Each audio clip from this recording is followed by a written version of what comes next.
One thing's for certain, conditions will be perfect. The roof will remain closed for the entire afternoon here because of the precipitation in the neighborhood. All right, we mentioned the 94 Vancouver Canuck Miracle Ride. We enjoyed the Olympics, we enjoyed the 2011 Cup run, but the real party started back in 1994. With more on that story, here's Elliot. The first thing I just wanted to ask you about 94 is, people forget that that year wasn't an easy season for you guys. You were 16 points lower than the year before. So when you went into the playoffs, and we'll start with you, Pat, what were your expectations? How good a team did you think you had? We didn't perform like we wanted to, but my expectations of this group of guys was always high. I mean, we went through probably 2 or 3 good years where, for good parts of the season we were contending for the President's Trophy, and then for some reason, we underachieved going into the playoffs. We used to have a saying, let's just make the dance and see what happens, Here he comes with Reichel. Murray for Reichel. Great save by Kurt McLean. I guess Pat jokes that he said that he told you how to make that save that morning. Yeah, well, more Glenn Hanlon probably than anything taught me how to do that. I remember sitting on the bench and think, and I'm ready to, the game's over, I'm ready to get off the bench and go, do the handshake. It's done. He kept us alive in that circumstance, but you're busy. You take a moment of joy, and then you're trying to think again about what's coming next. Brown, a hit for Murray. Murray going in. He scores! Campbell Murray has won it for the Vancouver Canucks. I had a drill that we did every day. Those were our neutral zone plays, and we ran through them all the time. But I think the difference was we never had Jeff Brown the whole year. He was such a skilled guy and just a really great passer. And you combine Jeff Brown and a Pavel Bure, in the right situation, that's what happens. And who'd know that it'll work once, and it was the biggest goal maybe in our franchise history, and it worked just the way you drew it up for practice. Just the excitement of him throwing his stick up and guys clearing the bench, and then myself showing a little bit of emotion, jumping up and down with Kay and a few of the other players. It was a big relief because of what had happened previous years. Linden jumping on the puck right off the bat and coming in hard. Linden looking back, gets into the line. Here's a shot by Babbage. Oh, big rebound!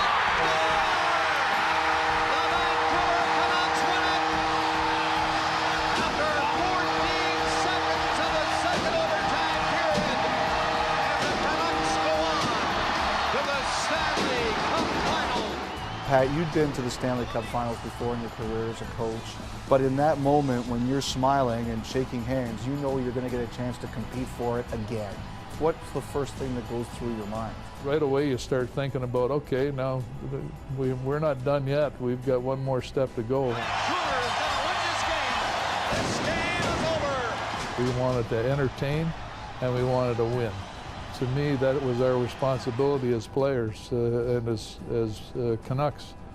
And we did create a new environment here, and that environment still exists today. On a hot June night in New York, the Rangers are Stanley Cup champions.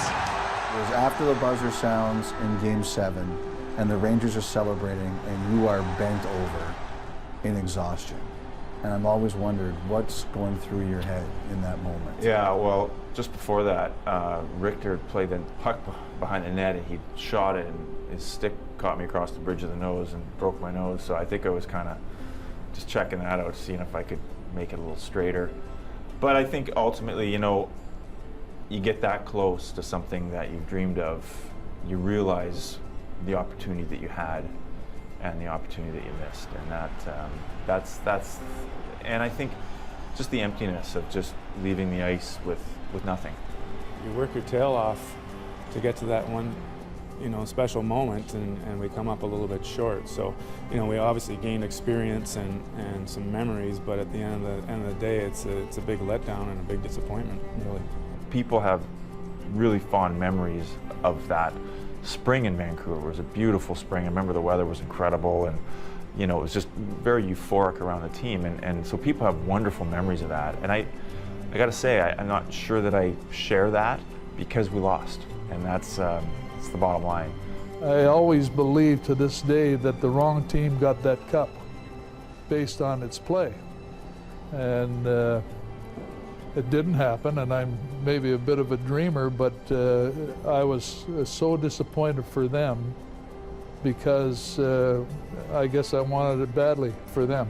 I always remember Fred Shiro saying, you know, that the old statement that he said, win and you'll walk together forever. Well, this group in my mind were winners, and they'll walk together forever.